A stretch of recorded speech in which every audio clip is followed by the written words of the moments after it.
tubig. Oo. Wala kaming nagawang mali na maging rason nila na maputulan kami.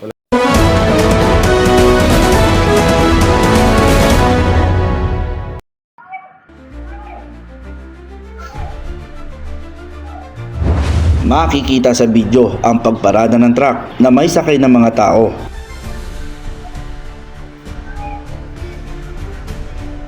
Mapapansin din ang paglapit ng mga tila nakasuot uniform na security na nagmistulang lookout dahil sa kahina-hinalang kilos ng mga ito, kaya itinaboy ng mga tao ni Templo Nuevo at nang napalayo nila ay agad nilapitan ng Templo Nuevo ang pinaghintuan ng truck at ito ang tumambad sa kanila ang hinukay na linya ng kanilang tubo ng tubig. Ayon pa kay Templo Nuevo, ang kinikilalang president ng multinational village, yung mga nakita sa CCTV ay mga hindi nila kilala. Sinabi rin ni Templo Nuevo, parang mga hinayar lang ang mga tao lalo na nakasuot ng damit ng pang-guard dahil mga nakatakip niya ang mga mukha ng mga ito. Dito po sa isang bahay ko rin na ginagawang opisina ng temporary ng MBHI na yung po pinuputulan nilang pilit nakahapon. Kanina po pinuputulan nila. Ang pinag-uugatan po ng tensyon kasi rito yung pamumutol ng grupo ni Gakutan ng mga tubig, ng mga perceive nilang hindi nila kakampi.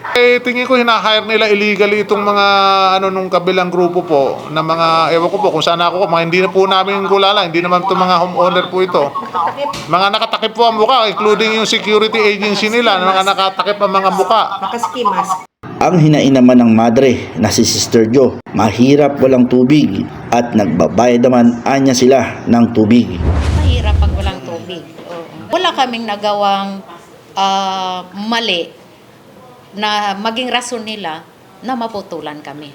Kinuwento ni Sister Jo kung papaano at saan naman sila kumukuha ng kanilang pangangailangan na tubig. Ito ang kanyang sinabi. May kapitbahay kami na hindi naputulan. Nag-offer sila na pwede kaming kumuha ng tubig sa kanila. Doon kami kumukuha.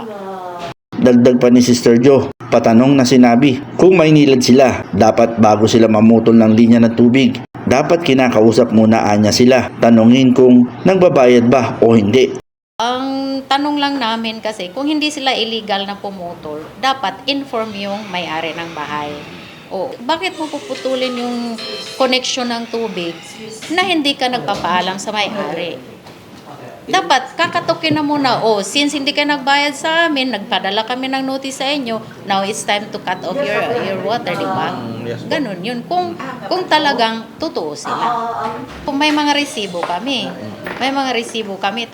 Kaya't ang kanilang panawagan, mahirap pag walang tubig. Nilad mismo, bakit pinapayagan ng Maynilad na magputol yung tao na nagbabayad naman kami?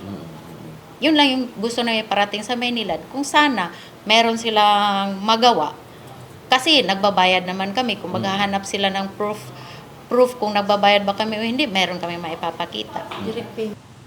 ako si Alfredo Patriarca, nagbabalita para sa Road News.